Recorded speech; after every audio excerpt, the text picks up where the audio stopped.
ब्रह्मांड ये कोई दूर आकाश गंगा में बसा रहस्यमय तारा समूह नहीं है। ये हमारे भीतर भी उतना ही जीवंत है जितना बाहर विस्तार में। जब आप प्रार्थना करते हैं तो आप याचक होते हैं, लेकिन जब आप आदेश देते हैं प्रेम और चेतना से, तब आप उसी ब्रह्मांड के साथ एक संवाद खोलते हैं जिसकी शक्ति से यह समूचा अस्तित्व संचालित होता है। इस संवाद को जानना, सीखना और जीना ही द सीक्रेट ऑफ मैनिफेस्टेशन है। परमहंस योगानंद ने कहा था, जब तक आप स्वयं को भिखारी समझते हैं, ब्रह्मांड आपको दया की दृष्टि से देखेगा। लेकिन जिस दिन आप स्वयं को उसकी संतान समझकर आदेश देंगे, प्रेम से, पूर्ण विश्वास से, उस दिन से ब्रह्मांड आपका उत्तरदायी सेवक बन जाएगा। आप सभी दिव्य आत्माओं को सादर प्रणाम। आज हम एक ऐसी यात्रा पर निकल रहे हैं जहां शब्द केवल सूचना नहीं देंगे, वे आपके अंतर्मन के द्वार खोलेंगे। यह वीडियो कोई सामान्य ज्ञान नहीं है, यह आपके और ब्रह्मांड के बीच एक जीवित सेतु बन सकता है। अगर आप इसे केवल सुने नहीं, अनुभव करें। आपसे केवल एक विनती है, यदि यह भाव आपको छुए तो उसे अपने भीतर जगह दें। कमेंट करके बताइए कि किस विचार ने आपको भीतर से छुआ। आपका एक विचार हजारों की चेतना को दिशा दे सकता है। तो चलिए इस प्रस्तुति की इस अद्भुत यात्रा की शुरुआत करते हैं। प्रार्थना करने वाला व्यक्ति अक्सर डर से प्रेरित होता है। वह कहता है, हे ईश्वर, मेरी सहायता करो। लेकिन आदेश देने वाला व्यक्ति भीतर से जानता है, मैं उसी सत्ता का अंश हूं जो यह ब्रह्मांड चला रही है। वह कहता है, हे ब्रह्मांड, मैं जो कह रहा हूं उसे पूरा कर। और यह कहना उसका अहंकार नहीं, उसकी चेतना की स्पष्टता होती है। मनुष्यता का सबसे बड़ा भ्रम यही रहा है कि उसने भगवान को बहिर्मुखी देवता समझ लिया और स्वयं को एक निर्बल जीव। लेकिन जिस दिन आप यह पहचान लेते हैं कि आप याचक नहीं, उत्तराधिकारी हैं, उसी दिन ब्रह्मांड के साथ आपका संवाद बदलने लगता है। आपने कभी सोचा है, जब एक बच्चा मां से कुछ मांगता है तो वह प्रार्थना नहीं करता, वह अधिकार से कहता है। क्यों? क्योंकि वह जानता है कि उसका और मां का संबंध याचक और दाता का नहीं है, वह तो एकत्व का संबंध है। तो क्या ब्रह्मांड मां से भी दूर है या आप स्वयं उससे अलग हैं? अगर उत्तर नहीं है तो अब समय आ गया है कि आप ब्रह्मांड को आदेश देना सीखें। लेकिन रुकिए, आदेश देने का अर्थ यह नहीं कि आप उससे लड़ें या क्रोध करें। सच्चा आदेश वह है जो शांति, प्रेम और अडिग विश्वास से उत्पन्न हो। परमहंस योगानंद ने कहा, आपके शब्द आपकी ऊर्जा की दिशा तय करते हैं। जब आप किसी बात को पूरी श्रद्धा से कहते हैं तो ब्रह्मांड उसे केवल सुनता नहीं, स्वीकार करता है। अब सोचिए, क्या आप जो कहते हैं वह आपकी श्रद्धा से निकला होता है या डर से, या केवल एक आदतवश? क्या आपने कभी यह अनुभव किया है कि शब्दों के पीछे भी ऊर्जा होती है? और अगर हाँ, तो क्या आपने अब तक उस ऊर्जा को सिर्फ इच्छा में बदलने की कोशिश की है या आदेश में? सवाल सिर्फ यह नहीं है कि आप क्या चाहते हैं, सवाल यह है कि आप कैसे मांगते हैं।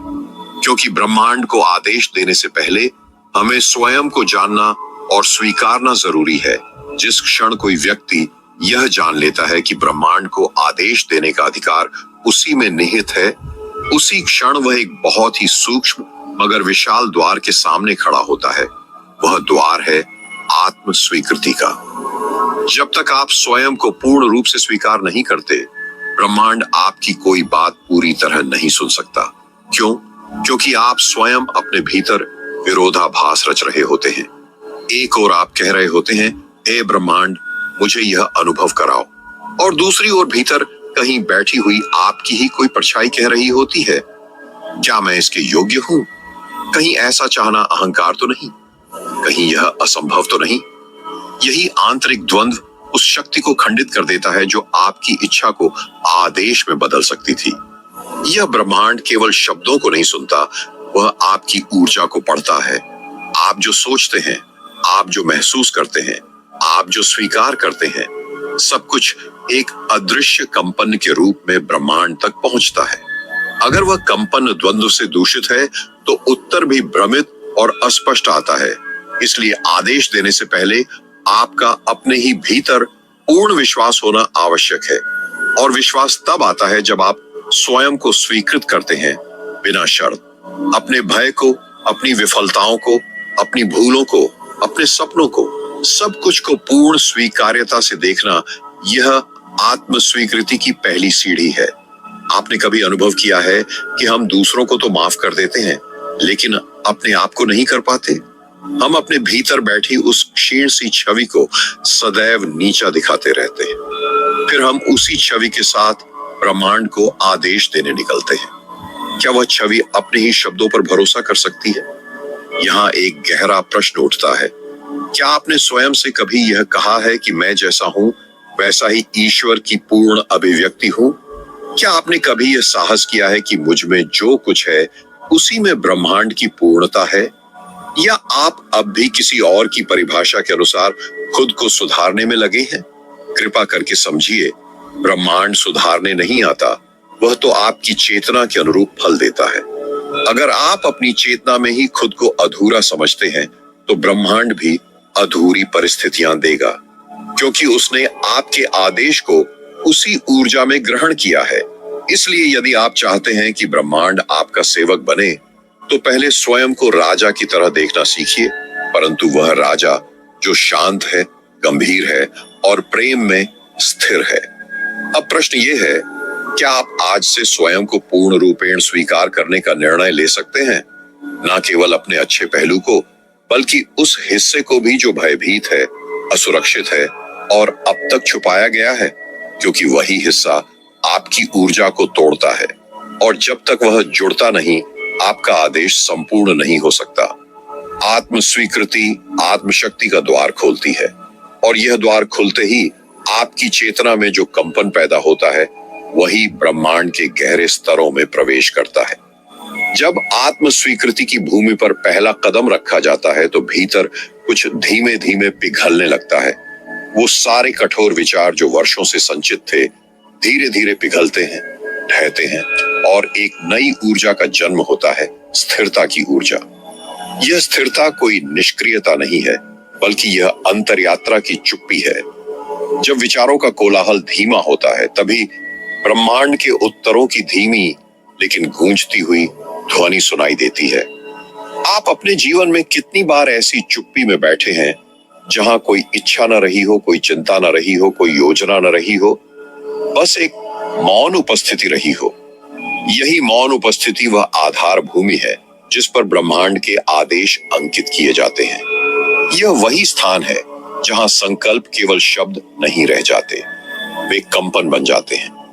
ध्यान की दशा में बैठा व्यक्ति जब ब्रह्मांड से कोई बात कहता है तो वह केवल कह नहीं रहा होता, बल्कि उसे अनुभव कर रहा होता है और ब्रह्मांड उसी अनुभव को आदेश समझता है। क्या आपने कभी किसी इच्छा को इतनी गहराई से महसूस किया है कि वह आपकी सांसों में उतर जाए, आपके रक्त में बहने लगे, आपकी उपस्थिति बन जाए? यही वह क्षण होता है जब ब्रह्मांड झुकता है, क्योंकि ब्रह्मांड केवल उस इच्छा को सुनता है जो भावनात्मक रूप से संपूर्णता में जी गई हो, जिसे आपने देखा, महसूस किया, जिसके लिए आपने भीतर आंसू तक बहाए। अब आप सोच सकते हैं, क्या इसका मतलब ये है कि प्रत्येक इच्छा को पाने के लिए मुझे दुखी होना पड़ेगा? नहीं, दुखी नहीं, प्रामाणिक होना पड़ेगा। आपके भीतर जो भाव है वही ब्रह्मांड की भाषा है। यदि आप केवल मस्तिष्क से बोलते हैं तो वह एक तर्क बनता है, लेकिन यदि आप हृदय से बोलते हैं तो वह एक दिव्य आदेश बनता है। हर बार जब आप किसी संकल्प को मौन में अनुभव करते हैं तो वह भीतर स्थिरता लाता है और यही स्थिरता एक चुंबक बन जाती है जो परिस्थितियों, लोगों, घटनाओं और अवसरों को आपकी ओर खींच लाती है। अब एक प्रश्न यहाँ उठता है, क्या आप अपनी उस इच्छा को मौन में जी सकते हैं? क्या आप उसे ऐसे महसूस कर सकते हैं जैसे वह पहले ही घट चुकी हो? क्या आप उस अनुभूति को बिना किसी बाहरी प्रमाण के अपने भीतर घटित कर सकते हैं? यदि हाँ, तो समझ लीजिए आपने ब्रह्मांड को केवल आवाज नहीं दी, आपने उसे स्पर्श किया है। इसलिए अब यह आवश्यक है कि आप हर दिन कुछ क्षण उस मौन की साधना करें, जहां शब्द नहीं, केवल अनुभूति हो, जहां इच्छा नहीं, केवल उसकी पूर्णता का भाव हो। और जब अनुभूति का यह मौन आपकी चेतना में स्थिर हो जाए तो अगला प्रश्न स्वयं प्रकट होगा, क्या अब आप उसे छोड़ सकते हैं ताकि वह आपको खोज सके? जब कोई व्यक्ति किसी अनुभूति को भीतर पूरी तरह जी लेता है, जब वह हर सांस में अपने संकल्प की ऊर्जा को बसने देता है, तब एक अदृश्य परिवर्तन प्रारंभ होता है। एक ऐसा परिवर्तन जिसे देखा नहीं जा सकता, लेकिन जो धीरे धीरे पूरे अस्तित्व को छूने लगता है। ब्रह्मांड कोई मशीन नहीं है जिसमें आदेश डालते ही परिणाम निकल आए। ब्रह्मांड एक जीवंत चेतना है जो आपकी अंतर गहराइयों में उठती तरंगों को सुनती है, और उसे समझने के लिए आपको पहले स्वयं को सुनना होगा। कितनी बार ऐसा होता है कि आप कुछ चाहते हैं लेकिन भीतर उसके विपरीत कंपन करते रहते हैं। आप समृद्धि की कामना करते हैं लेकिन भीतर अभाव की छाया रहती है। आप प्रेम को बुलाते हैं लेकिन हृदय संदेह और पुराने घावों से भरा रहता है। ऐसे में चाहत केवल शब्द बन जाती है, अनुभूति नहीं।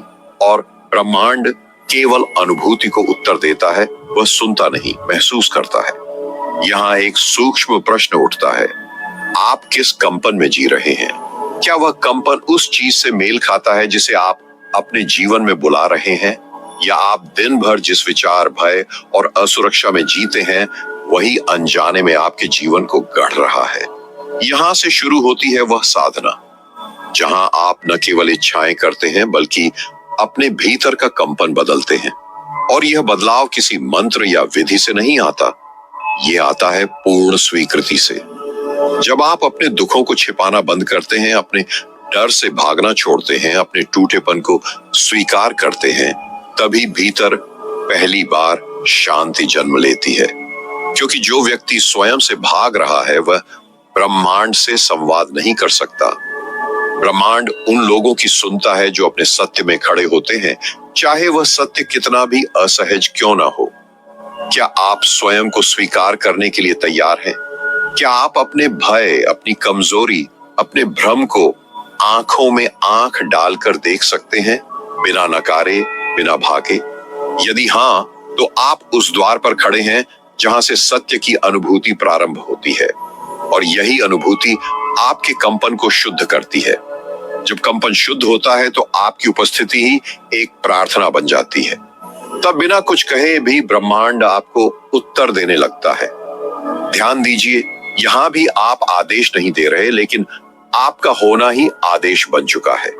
विचारों से परे, शब्दों से परे, एक मौन उपस्थिति जो ब्रह्मांड से कुछ मांगती नहीं बल्कि उसे अपनी ओर आकर्षित करती है। और जब आपकी उपस्थिति ही प्रार्थना बन जाए तो अगली साधना यही बनती है, क्या आप उसे बिना बांधे हुए पूरी स्वतंत्रता से स्वीकार कर सकते हैं? जब आप उस स्थिति में पहुंच जाते हैं जहां आपकी उपस्थिति ही प्रार्थना बन चुकी होती है, तो ब्रह्मांड आपकी ओर प्रवाहित होना प्रारंभ करता है, बिना शोर, बिना प्रयास, बिना मांग के। लेकिन यहीं से एक और गहन परीक्षा शुरू होती है जो साधारण चित्त के लिए अदृश्य होती है। क्योंकि जब जीवन हमें वह देने लगता है जिसकी हमें प्रतीक्षा थी, तो क्या हम उसे उस रूप में स्वीकार कर पाते हैं जैसे वह आता है, या हम उसे अपने पूर्व निर्धारित रूपों में बांधने लगते हैं? ब्रह्मांड वह नहीं देता जो आप शब्दों से मांगते हैं, वह देता है जो आपके कर्मों, चेतना और कंपन के समुच्चय से निकलती आपकी तैयारी के योग्य होता है। और जब वह आता है तो वह अक्सर वैसा नहीं होता जैसा आपने कल्पना में पाला था। आप प्रेम मांगते हैं और ब्रह्मांड आपको एक ऐसा व्यक्ति देता है जो आपके भीतर के घावों को सामने लाकर उन्हें ठीक होने का अवसर देता है। आप समृद्धि मांगते हैं और ब्रह्मांड आपको एक ऐसी परिस्थिति में रखता है जहां आप अपनी सीमाओं को तोड़ना सीखें। तो प्रश्न उठता है, क्या आप उस रूप को पहचान सकते हैं जिसमें ब्रह्मांड आपके जीवन में उतरता है? क्योंकि यदि आप केवल अपने मन की छवि से चिपके रहेंगे तो आप उसे अस्वीकार कर देंगे जिसे ब्रह्मांड ने आपके लिए पूरी समग्रता से भेजा है। यहाँ से यात्रा बदलती है। अब यह कोई मांग की यात्रा नहीं रह जाती, यह बन जाती है स्वीकृति की साधना। स्वीकृति कोई निष्क्रियता नहीं है, यह परम जागरूकता है। जब आप किसी घटना को, किसी व्यक्ति को या अपने भीतर के किसी अंश को उसके संपूर्ण अस्तित्व के साथ हाँ कहकर स्वीकार कर लेते हैं, तब आप उसे ब्रह्मांडीय प्रकाश में विलीन होने का अवसर देते हैं। विरोध जीवन को टुकड़ों में बांटता है, स्वीकृति उसे एक पूर्ण रचना में बदल देती है। यही वह मौन है जिससे ब्रह्मांड सबसे गहन संवाद करता है। स्वीकृति का मतलब है अब कोई शर्त नहीं, कोई तुलना नहीं, कोई नियंत्रित करने की कोशिश नहीं, सिर्फ अनुभव है, और उस अनुभव को एक गहन शांति के साथ स्वीकार कर लेने की क्षमता। ये वही अवस्था है जहां आपका हर श्वास एक मंत्र बन जाता है और हर मौन एक उत्तर।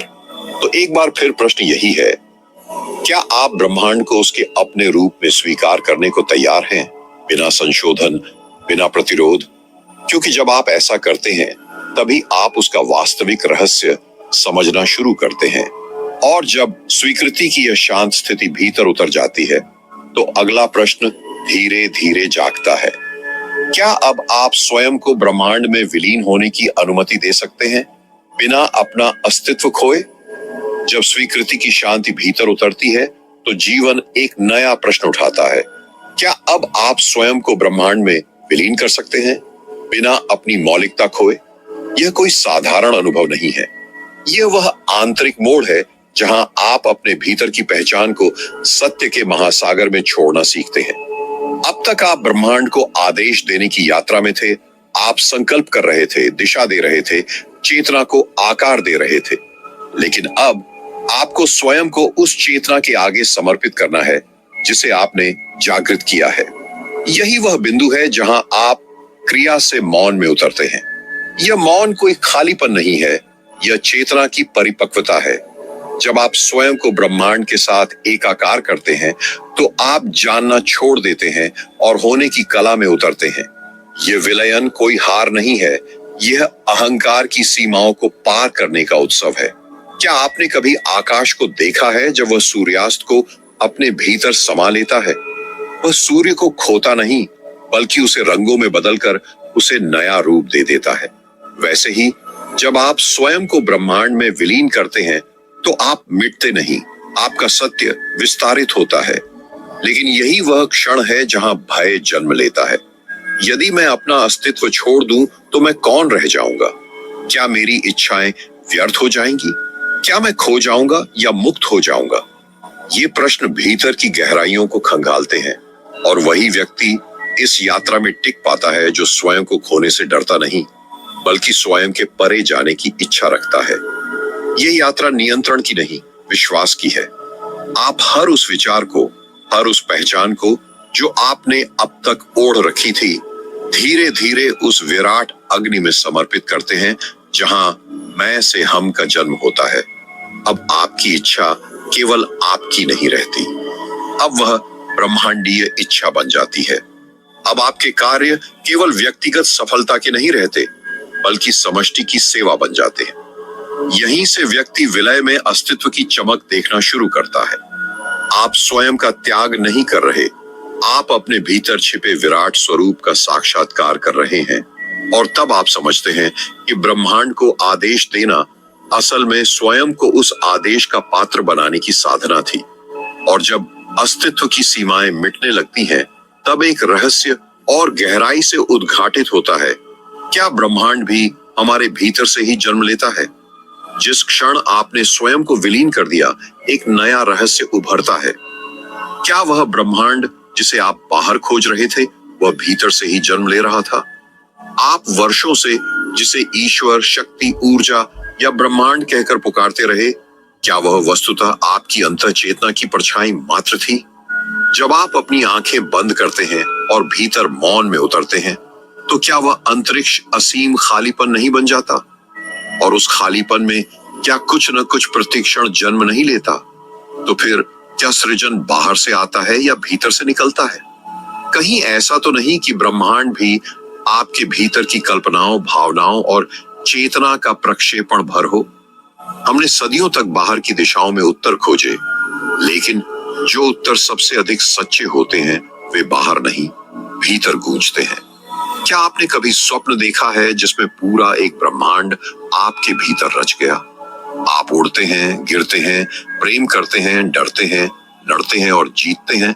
सब कुछ उस ब्रह्मांड में होता है जो आपके मन के भीतर चुपचाप आकार लेता है। तो फिर प्रश्न यही है, अगर नींद में ब्रह्मांड रच सकते हैं तो जागते हुए क्यों नहीं? ब्रह्मांड कोई बाहरी सत्ता नहीं है जो आपको आदेश देती है, बल्कि वह आपकी चेतना का विस्तार है जो समय, पदार्थ और ऊर्जा के रूप में प्रकट होती है।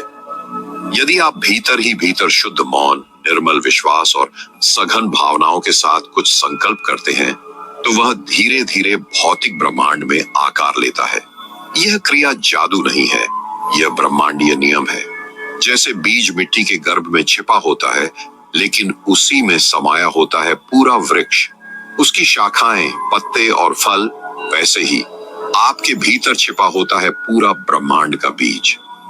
प्रश्न यह नहीं कि ब्रह्मांड बाहर है या भीतर, प्रश्न यह है कि आपने अपने भीतर उस बीज को पहचान लिया है या नहीं। क्या आप अब तक केवल फल मांगते रहे हैं या कभी बीज बनकर मौन में भी बैठे हैं? क्योंकि मांगने से कुछ क्षणिक फल मिल सकते हैं, लेकिन बीज बनने से आप सृजनकर्ता बन जाते हैं।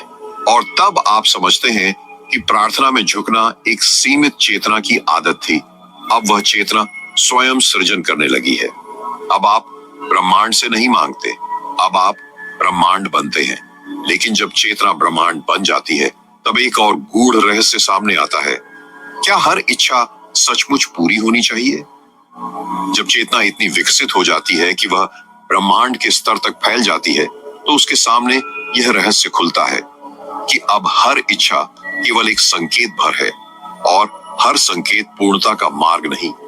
क्या सचमुच हर इच्छा को पूरा होना चाहिए, या कुछ इच्छाएं अधूरी रहकर ही मनुष्य को उसकी गहराई से जोड़ती है? हम अक्सर मानते हैं कि जो हम चाहते हैं वही हमारे लिए सही है, लेकिन क्या यह सच है? कभी आपने सोचा है कि जो इच्छा अभी अधूरी रह गई, क्या वह आपकी आत्मा की रक्षा कर रही थी? कभी कोई दरवाजा नहीं खुलता तो हम दुखी होते हैं, लेकिन वही बंद दरवाजा कई बार हमें भीतर उतरने के लिए विवश करता है। अगर हर इच्छा एक बटन की तरह दबाते ही पूरी हो जाए, तो क्या हम भीतर की शांति, धैर्य और समर्पण को जान पाएंगे? कभी कभी अधूरी इच्छाएं हमारे भीतर की प्यास को जीवित रखती है, और वही प्यास हमें उस स्रोत तक ले जाती है जहां इच्छा स्वयं जल बनकर बह जाती है। प्रश्न यह नहीं कि आप क्या चाहते हैं, प्रश्न यह है कि जो आप चाहते हैं, क्या वह वास्तव में आपके होने की मांग है या केवल मन की आदत? हम में से कई लोग जीवन भर दूसरों की देखी हुई इच्छाओं के पीछे दौड़ते हैं, जिन्हें हमने अपनी समझ लिया होता है। क्या वह इच्छा सचमुच आपकी आत्मा की पुकार थी या समाज के चिल्लाते हुए शब्दों की गूंज? इसलिए जब आप साक्षी भाव से किसी इच्छा को भीतर आते हुए देखते हैं, तो आपको यह भी देखना चाहिए, क्या यह इच्छा मुझे और अधिक प्रेममय बना रही है, या यह मुझे और अधिक अधीर और अस्त व्यस्त बना रही है? यदि इच्छा आपको अपने केंद्र से दूर ले जा रही है, तो भले ही वह संसार की दृष्टि में आकर्षक हो, आपके लिए वह विष बन सकती है। लेकिन यदि कोई इच्छा आपको और अधिक शांत, स्थिर और भीतर से गहन बनाती है, तो वह इच्छा नहीं, एक ब्रह्मसूत्र है। मनुष्य को यह निर्णय स्वयं करना होता है कि कौन सी इच्छा को पोषित करना है और कौन सी को नम्रता से त्याग देना है। त्याग का अर्थ यह नहीं कि आप कमजोर हैं, बल्कि यह उस शक्ति का संकेत है जो जानती है कि हर प्राप्ति आवश्यक नहीं होती। असली ताकत तब दिखाई देती है जब आपके पास प्राप्ति की शक्ति हो, फिर भी आप सटीक निर्णय लेते हैं कि क्या सच में वह प्राप्त करना आपके भीतर के संतुलन के अनुकूल है। यह ध्यान देने योग्य बात है कि बहुत सी इच्छाएं आपकी आत्मा को नहीं, केवल आपके अहंकार को तृप्त करती है, और जब अहंकार तृप्त होता है तो वह शांति नहीं देता, वह अगली इच्छा को जन्म देता है। इसलिए बुद्धिमत्ता इसी में है कि आप हर इच्छा को पूर्ण करने से पहले उसकी जड़ तक जाएं। वह आई कहां से है? क्या वह कोई घाव है जो इच्छा का रूप लेकर प्रकट हो रहा है, या कोई अनदेखी पीड़ा जो किसी आकांक्षा के पीछे छुपी बैठी है? कभी कभी इच्छा का पूरा न होना ही सबसे बड़ा वरदान होता है, क्योंकि वह आपको रोके बिना आपके भीतर एक नए दृष्टिकोण का जन्म कर देती है। और जब आप इच्छाओं को देखना सीख जाते हैं, तो एक और रहस्य प्रकट होता है। क्या समय भी केवल एक भ्रम है जिसमें हम अपने अनुभवों को उलझाए रखते हैं? जिस क्षण आप अपनी एक भी इच्छा को गहराई से देखना शुरू करते हैं, उसी क्षण आप यह अनुभव करते हैं कि इच्छाएं केवल भविष्य से जुड़ी होती है। और भविष्य किससे बना है? समय से। लेकिन क्या यह समय सचमुच अस्तित्व में है, या यह केवल मन की एक युक्ति है ताकि वह अतीत को पकड़ सके और भविष्य की कल्पना कर सके? कभी आपने अपने भीतर किसी क्षण को पूर्ण रूप से देखा है? जब आप ध्यान में होते हैं या जब कोई बहुत ही प्रगाढ़ अनुभूति भीतर घट रही होती है, तब क्या समय होता है? क्या उस गहन क्षण में आपको कभी घड़ी की सुई चलती हुई सुनाई देती है, या फिर वह क्षण इतना विस्तृत होता है कि उसमें अतीत और भविष्य दोनों विलीन हो जाते हैं? यह जो समय है, क्या वह कोई बाहरी वस्तु है या केवल मन का एक बंधन? मन अतीत की स्मृतियों में उलझा रहता है और उन्हीं स्मृतियों के आधार पर भविष्य की आशंकाएं और आकांक्षाएं रचता है। लेकिन आत्मा का क्षेत्र इन दोनों से परे है। वह न अतीत जानती है, न भविष्य। वह केवल वर्तमान में धड़कती है। समय को लेकर एक बहुत सूक्ष्म धोखा यह है कि वह हमें यह यकीन दिलाता है कि कल कुछ बदल जाएगा, लेकिन कल जब आता है तो वह फिर एक आज बन जाता है। आप कभी भी भविष्य में नहीं होते। आप जहां भी होते हैं वहीं अब होता है। फिर समय क्या है? समय स्मृति है, समय कल्पना है, समय योजना है, लेकिन समय जीवन नहीं है। जैसे ही आप जीवन को समय की रेखा से हटकर देखना शुरू करते हैं, आपको प्रतीति होने लगती है कि आप कभी भी समय में नहीं थे। आप हमेशा एक अचल केंद्र में थे, जहां न कोई शुरुआत थी न कोई अंत। यह जो संसार है, जो परिवर्तनशील है, जो क्षण क्षण ढाता और बनता है, वह केवल समय की छाया है। लेकिन जो भीतर है, जो शांत, गहरा, अडोल है, वह कालातीत है। वह समय को नहीं गिनता, वह केवल अनुभव करता है। आपको क्या लगता है, जो प्रेम आप किसी के लिए अनुभव करते हैं, क्या वह समय में बंधा होता है? क्या वह कुछ महीनों, कुछ वर्षों या कुछ जीवनों तक सीमित होता है? या फिर वह प्रेम किसी और ही तल पर बहता है, जहां समय एक व्यर्थ धारणा बन जाता है? आप कभी प्रेम करते हैं तो क्या वह पल बीत जाता है, या वह पल आपके भीतर कहीं स्थायी रूप से जम जाता है, जैसे वह किसी गहरी नदी का जल हो जो कभी सूखता नहीं? यही समय से परे होने की झलक है। संतों ने कहा, जो वर्तमान में है वही शाश्वत में है। और वर्तमान को पकड़ने के लिए कोई घड़ी नहीं चाहिए, कोई दिन तारीख नहीं चाहिए। केवल एक जागरूकता चाहिए जो आपको भीतर खींच ले। समय के भ्रम से मुक्त होने का अर्थ यह नहीं कि आप अपनी घड़ी फेंक दें, बल्कि यह कि आप समय के पीछे भागना बंद कर दें। आप हर क्षण को पूर्णता से जीना शुरू करें। तभी आपको यह अनुभव होगा कि वास्तव में आप कहीं नहीं जा रहे हैं, आप पहले से वहां हैं। और जब आप यह देख लेते हैं कि समय केवल भ्रम है, तो अगला प्रश्न जन्म लेता है, क्या मृत्यु भी केवल एक अवधारणा है, या उसमें भी कोई अमरता छुपी हुई है? मृत्यु एक ऐसा शब्द जिसे सुनते ही मानव हृदय कांप उठता है। शरीर में एक सिहरन दौड़ जाती है और मन असहाय हो उठता है। मृत्यु से बचने के लिए इंसान ने न जाने कितनी चालें चली हैं। धर्म बनाए, संस्कार गढ़े, स्वर्ग नरक की कल्पनाएं रची और पुनर्जन्म के सिद्धांत खड़े किए। लेकिन क्या कभी इन सब प्रयासों के नीचे छुपा हुआ डर देखा है आपने? क्या मृत्यु सच में डरावनी है, या यह केवल अज्ञात का डर है? कभी आपने देखा है कि जो मरता है वह कौन है? क्या वह देह है? तो देह तो हर रोज कुछ न कुछ त्याग रही है। पुरानी कोशिकाएं, पुराने विचार, पुरानी आदतें, और इन सब के बीच क्या कुछ है जो कभी नहीं मरता? मृत्यु को लेकर जो सबसे बड़ा भ्रम है वह यह है कि हम सोचते हैं कि जीवन रुक जाता है। लेकिन क्या मृत्यु रुक जाना है, या किसी और अवस्था में बह जाना? जिस तरह एक बीज मिट्टी में समा जाता है और कोई नहीं जानता कि वह मर रहा है या किसी वृक्ष में रूपांतरित हो रहा है, उसी तरह मृत्यु भी शायद एक बीज का विसर्जन हो। क्या आपने कभी पूछा है कि जो व्यक्ति मर गया वह अब कहां है? यदि आप केवल शरीर को मृत्यु समझें, तो वह तो जन्म से ही धीरे धीरे मर रहा है। पर भीतर जो चेतना है, जिसने उस शरीर को देखा, जिसने सुख दुख का अनुभव किया, जिसने प्रेम को छुआ और खोया, वह चेतना कहां जाती है? क्या चेतना समाप्त होती है, या वह केवल एक आवरण बदलती है? गहराई से देखें तो पाएंगे मृत्यु कोई दीवार नहीं है, कोई बंद दरवाजा नहीं है, बल्कि एक द्वार है जो किसी और आयाम की ओर खुलता है। लेकिन उस द्वार से गुजरने के लिए साहस चाहिए। साहस यह है जानने का कि आप इस शरीर नहीं है। साहस यह है स्वीकारने का कि आपका अस्तित्व किसी एक जन्म या एक नाम तक सीमित नहीं है।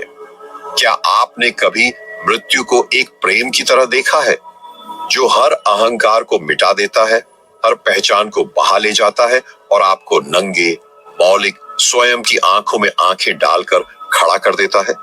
मृत्यु से डरने वाला वास्तव में जीवन से डरता है, क्योंकि जीवन में गहराई से जीने वाला हर क्षण मृत्यु से परिचित होता है।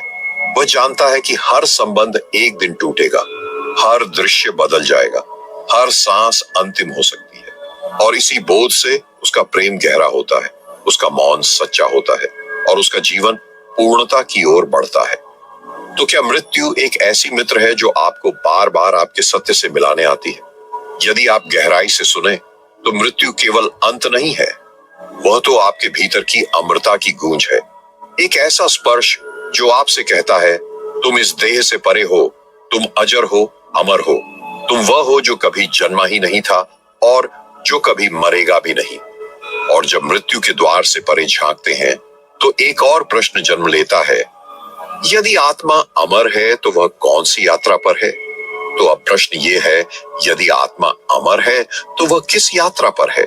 क्या वह यूं ही भटकती रहती है, या कोई दिशा है, कोई मंजिल है जहां वह लौट रही है, या फिर जहां से वह कभी निकली थी? मनुष्य के जीवन में यह प्रश्न सबसे मौलिक है, क्योंकि जब आप आत्मा को पहचान लेते हैं तो फिर यह जानना जरूरी हो जाता है कि वह आत्मा क्या कर रही है इस ब्रह्मांड में। क्यों एक शरीर से दूसरे शरीर में जाती है? क्यों एक अनुभव के बाद दूसरे अनुभव की ओर बढ़ती है? हम सभी ने कभी न कभी यह महसूस किया है कि हम इस जीवन से पहले भी कहीं थे, किसी रूप में, किसी संबंध में, किसी स्मृति में।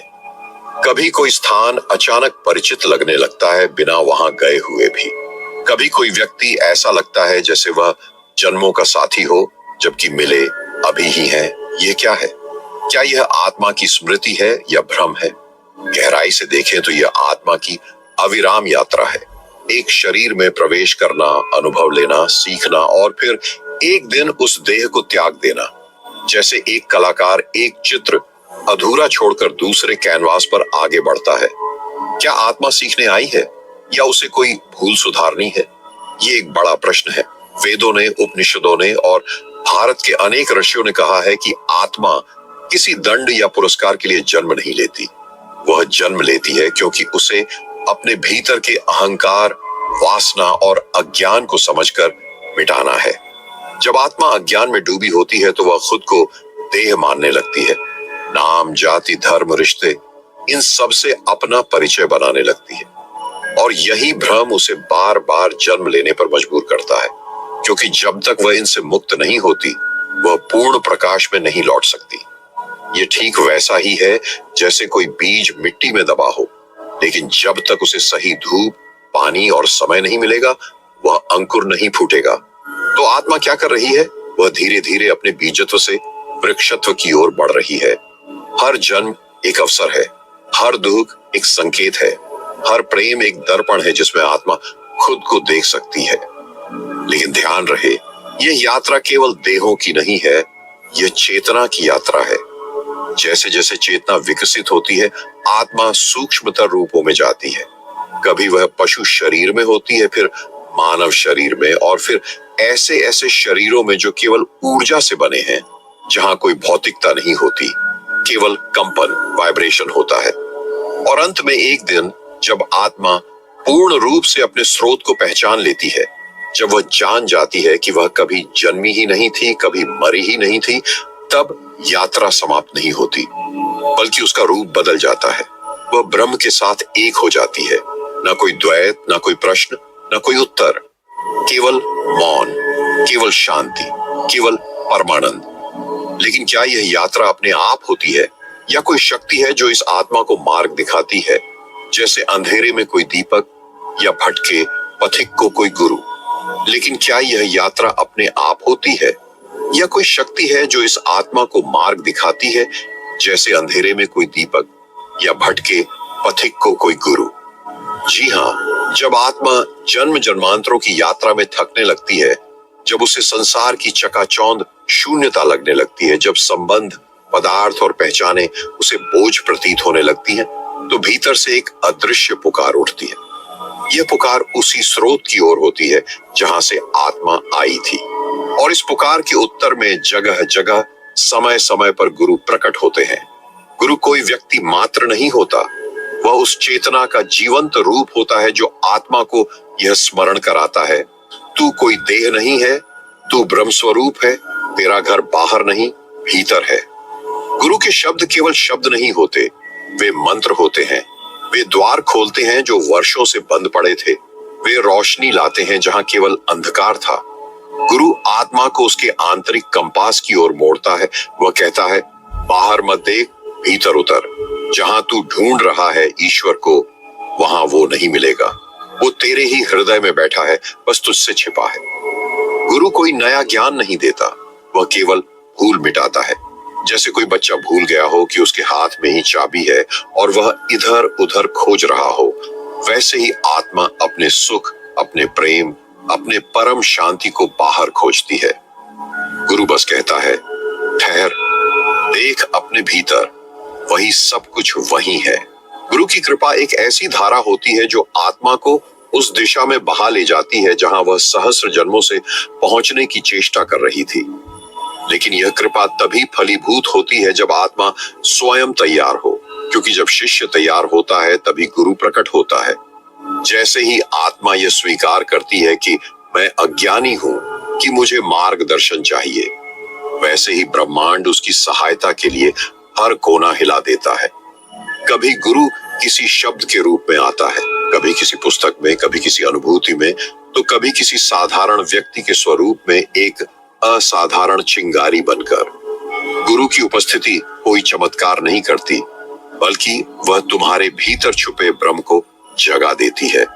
एक पल आता है जब शिष्य गुरु से पूछता है, क्या मैं सचमुच ब्रह्म हूं? गुरु मुस्कुराता है और कहता है, तू कभी कुछ और था ही नहीं, तू वही है जिसे तू अब तक बाहर ढूंढता रहा। अब बस जाग जा और इस स्वप्न से बाहर निकला। और तब आत्मा का अंतिम चरण आरंभ होता है, विलय का चरण। अब आत्मा को न स्वर्ग चाहिए, न पुनर्जन्म, न सिद्धियां, न मोक्ष। अब उसे केवल पूर्ण एकता चाहिए, जहां मैं और तू समाप्त हो जाए, जहां न द्वैत बचे न विकल्प, जहां केवल एक मौन हो जो अनंत है, जिसमें कोई प्रयास नहीं, केवल स्थित प्रज्ञता हो। उस अवस्था को समाधि कहा गया है। वहां पहुंचकर आत्मा मुक्त हो जाती है। न उसे अब कोई यात्रा करनी होती है, न कोई मार्ग ढूंढना होता है। वह वहीं होती है जहां से वह चली थी, अपने आदि स्वरूप में। और यह अंत नहीं होता, बल्कि एक नई शुरुआत होती है। एक ऐसी अवस्था जहां आत्मा अब देह धारण करती है तो केवल करुणा के लिए, ज्ञान बांटने के लिए, बिना किसी कर्मफल की बाध्यता के। वह बन जाती है जगत गुरु, ब्रह्मर्षि, तत्वदर्शी, और वह इस संसार में चलती है, बोलती है, लेकिन भीतर से पूर्ण शांत, पूर्ण मुक्त, पूर्ण ब्रह्म स्वरूप होती है। और जब कोई आत्मा इस परम स्थिति को प्राप्त करती है तो फिर वह संसार को कैसे देखती है, कैसे वह दूसरों के दुख में अपना सुख खोज लेती है, कैसे वह सब कुछ होकर भी कुछ नहीं रहती। जब आत्मा अपनी संपूर्ण यात्रा पूर्ण कर लेती है, जब वह ब्रह्म को अनुभव कर लेती है, जब वह जान जाती है कि मैं ही वह हूं, अहम ब्रह्मास्मि, तब उसका जीवन वही नहीं रहता जो पहले था। अब वह ना किसी लक्ष्य को पाने के लिए जीती है, ना किसी पहचान को साबित करने के लिए। अब वह केवल होने के आनंद में जीती है। सृष्टि अब उसके लिए कोई बोझ नहीं होती, जीवन अब कोई संघर्ष नहीं होता। वह चलता है लेकिन उसके पांव पृथ्वी को छूते नहीं। वह बोलता है लेकिन उसकी वाणी मौन से निकली होती है।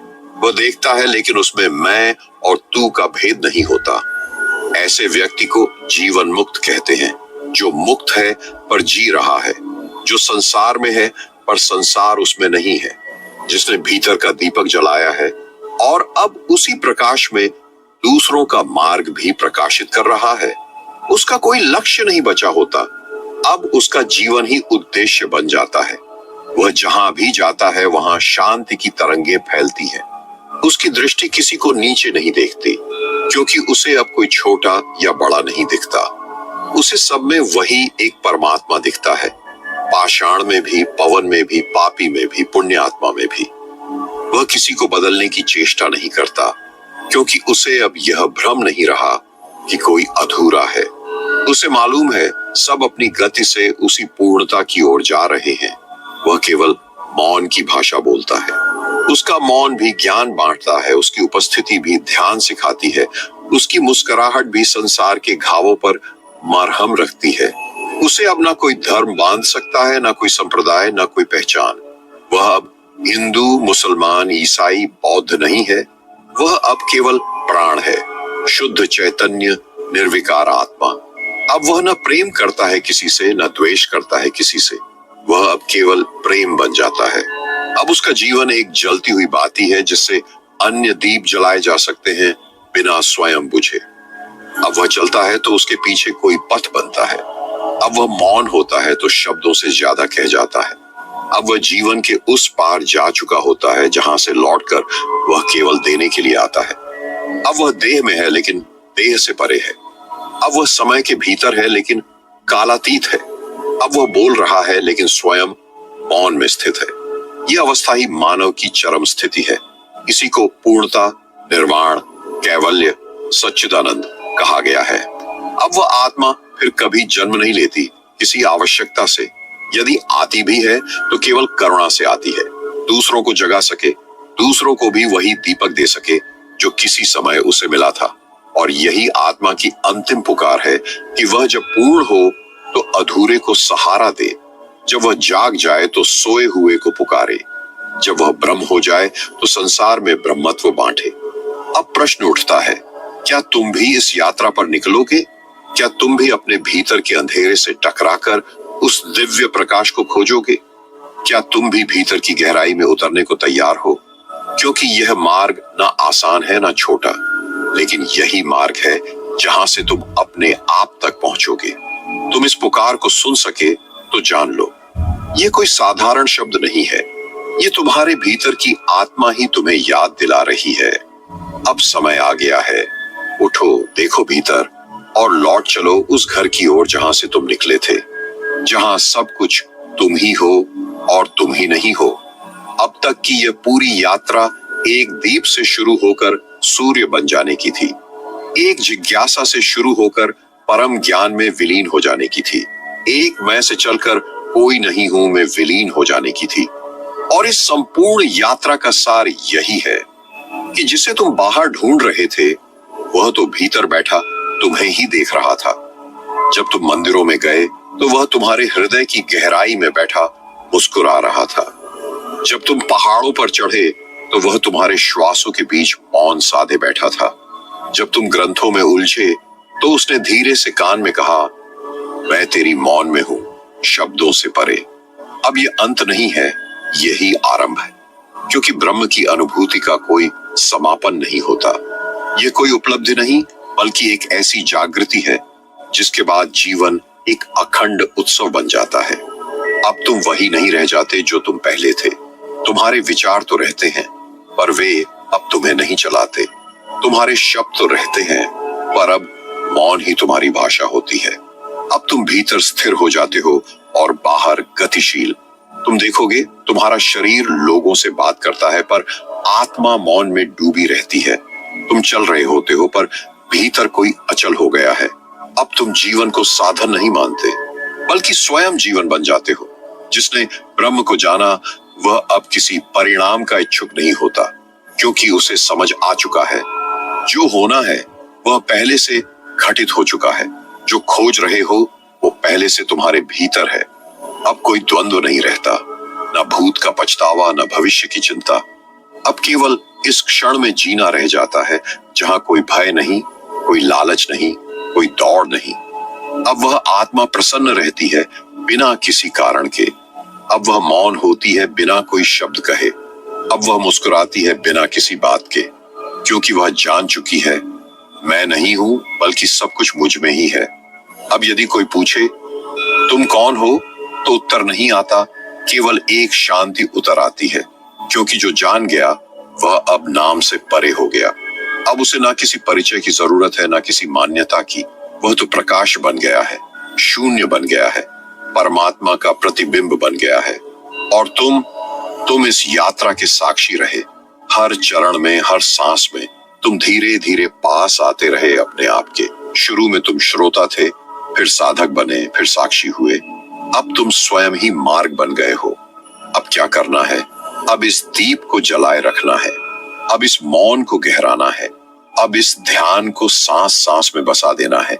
क्योंकि जब तुम हर स्थिति में शांत रहोगे, हर विक्षेप में सम रहोगे, तो जान लेना अब आत्मा स्थिर हो गई है। अब वही आत्मा दूसरों के जीवन में प्रकाश बांटेगी, और अंत में जब कुछ भी नहीं बचता, तब सब कुछ मिल जाता है। जब तुम अपने अस्तित्व से खाली हो जाते हो, तब परमात्मा भर जाता है। जब तुम मैं को छोड़ देते हो, तब सब तुम्हारा हो जाता है। यही है वो अंतिम द्वार। यहाँ शब्द समाप्त होते हैं, यहाँ विचार मौन हो जाते हैं, यहाँ प्रश्न नष्ट हो जाते हैं, यहाँ केवल अनुभव बचता है। एक ऐसा अनुभव जिसे शब्दों में बांधा नहीं जा सकता, जिसे किसी पुस्तक में पढ़ा नहीं जा सकता, जिसे केवल अपने ही भीतर उतर कर जिया जा सकता है। तो अब चुपचाप आंखें बंद करो, और वही करो जो तुम्हारी आत्मा वर्षों से तुमसे कहती आई है। घर लौट चलो। ये अंतिम समर्पण है, ये अंतिम मौन है, ये अंतिम प्रकाश है, और ये अंतिम वाणी है, अहम ब्रह्मास्मि।